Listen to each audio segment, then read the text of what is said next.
There's nothing worse than sinking your savings into a car that can't even make it past 50,000 miles. You thought you were buying peace of mind, but what you really got was a ticking time bomb. Some of these cars look reliable on the surface, even premium, but under the hood, they hide the kind of problems that wreck budgets, kill resale value, and leave you stranded with repair bills no warranty will touch. Stay with me, because at the end, I'll show you two cars that mechanics actually bet their own money on, the kind that quietly passes 100,000 miles without blinking. Land Rover Discovery.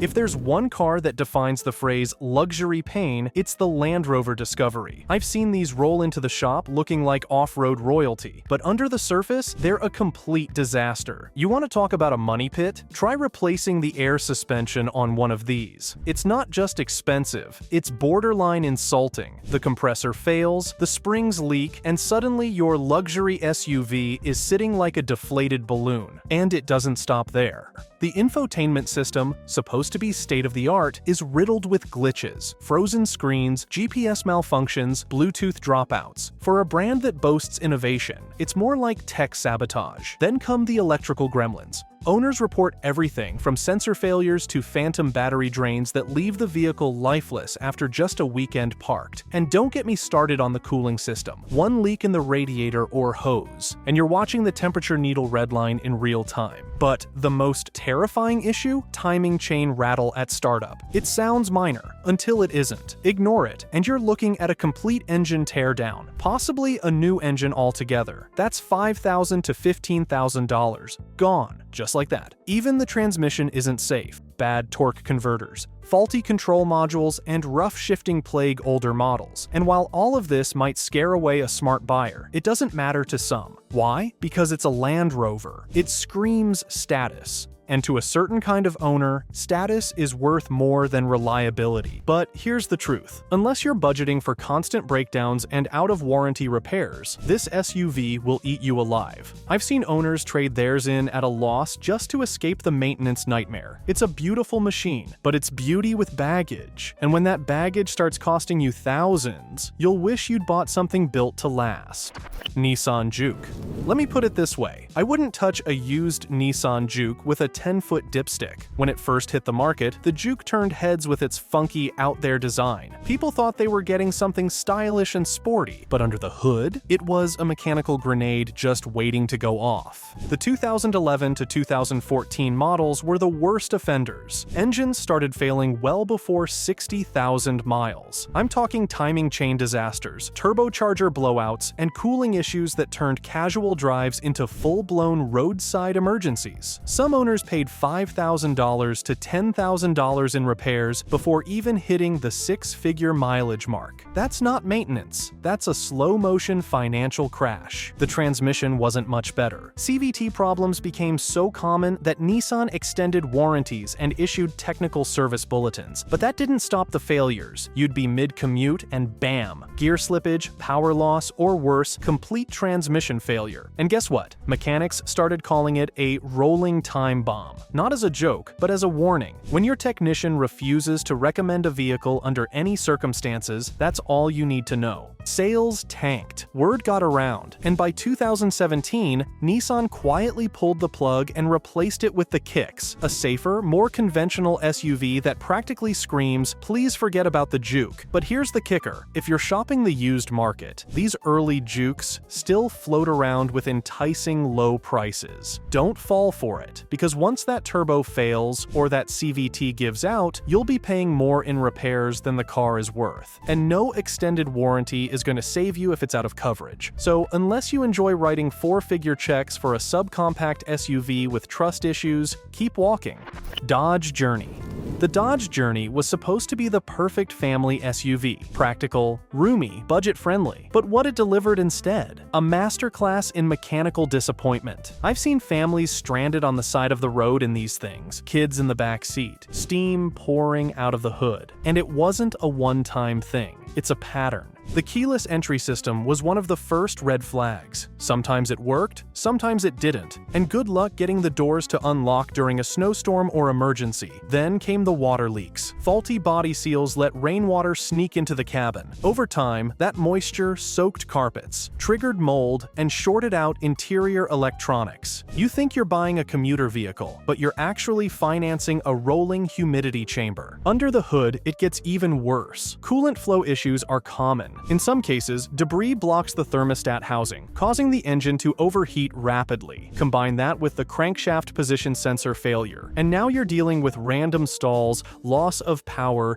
and dashboard lights lighting up like a Christmas tree. The powertrain control module, glitchy. Speed readings jump around, RPMs spike for no reason. And in some cases, the car simply refuses to shift out of park. And yes, Dodge issued a recall to fix that shifter problem. But when the material inside the gear selector is so weak it breaks under normal use, that's not a fluke. That's a design failure. And it's a serious safety hazard if you're stuck in traffic and can't move your car. I've lost count of how many Journey owners have told me they regret buying one. And it's not even about the price. It's about the stress, the unreliability, the breakdowns that leave your family stuck in the middle of nowhere. If you're looking for a dependable SUV for your kids, your commute, or your sanity, skip the Dodge Journey, because the only real Journey it delivers is straight to the repair shop. Mazda CX7. I've always respected Mazda for building driver-focused, reliable cars, but when it comes to the CX7, let's just say even the best automakers have their off days. This mid-size crossover promised turbocharged fun, sleek design, and Japanese engineering, but for thousands of owners, it turned out to be a mechanical booby trap. The main culprit? That 2.3-liter turbocharged engine, a high-strung setup that should have never made it into a family SUV. It suffered from a critical flaw: oil starvation. Combine that with clogged intercoolers, carbon buildup, and PCV system failure, and you've got a recipe for catastrophic turbo failure, often before 70,000 miles. Once the turbo gives out, you'll notice thick smoke, sluggish acceleration, and a whistling noise that usually means you're already too late. And when that happens, get ready to spend $2,500 to $4,000 on repairs, if you can even find a mechanic willing to touch it. But the nightmare doesn't stop there. The CX7's timing chain is notorious for stretching early. One skipped tooth and you're looking at total engine failure. I've personally seen these engines go from running fine to dead on arrival in one bad start. And while you're trying to digest that, here come the bonus problems: AC compressor blowouts, engine mount collapses, and front suspension clunks that make this crossover sound like it's 20 years old by the time it hits 50,000 miles. Even if you baby this car, resale is a disaster. These things depreciated like luxury SUVs with blown head gaskets, fast and hard. Buyers got wise and used prices crashed. You'll lose thousands just trying to offload it. Mazda eventually corrected course with newer models. Remains a cautionary tale, proof that even reliable brands can sell you a lemon in disguise. If you're browsing used listings and stumble across one with low mileage and clean title, don't be fooled, because what's under the hood could be one oil-starved highway trip away from total engine failure.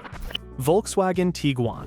I've worked on a lot of German cars over the years, and I'll admit, they're usually well engineered, but the VW Tiguan, it's the exception, and not in a good way. From the outside, it looks like a solid, smart SUV, compact, classy, even fun to drive, but under the hood it hides one of the most wallet-destroying issues you'll ever see in a modern car: timing chain failure. And I'm not talking about a slow, gradual decline. When the timing chain starts to stretch or skip, you don't get a gentle warning, you get engine failure. Full stop. One missed alignment and the pistons slam into the valves. Result? You're staring at an $8,000 to $10,000 repair bill, assuming the engine can even be saved. These problems are especially common in 2009 to 2013 models, but I've seen stretched chains show up even earlier in low-mileage units that were supposedly well maintained. And it doesn't stop with the engine. The clock spring, a component hidden behind the steering wheel, is prone to failure in the Tiguan. When it goes, your airbags deactivate, your horn stops working, and suddenly, one of the most basic safety systems in the car becomes a liability. Think about that. You could be driving your family around in a vehicle where the airbags silently shut off without warning. That's not just unreliable, that's dangerous. Then there's the carbon buildup, a direct result of VW's direct injection system. Over time, carbon deposits coat the intake valves, choking performance and triggering misfires. I've seen engines with fewer than 50,000 miles run like they've been driven into the ground. Add in brake system issues, including premature wear and soft pedal response, and it starts to feel like this SUV just wasn't built to go the distance. The sad part? Buyers are still drawn in by the brand and the styling, but underneath that VW badge is a laundry list of high-cost failures, and a vehicle that's almost guaranteed to test your patience and your wallet. If you're looking at a used Tiguan thinking it's a smart European alternative to a CR-V or RAV4, please think twice, because once that timing chain lets go, you won't just lose power, you might lose thousands. After all those breakdown-prone disasters, let's talk about two cars that actually earn mechanics' trust, the kind you buy once, maintain easily, and drive for decades.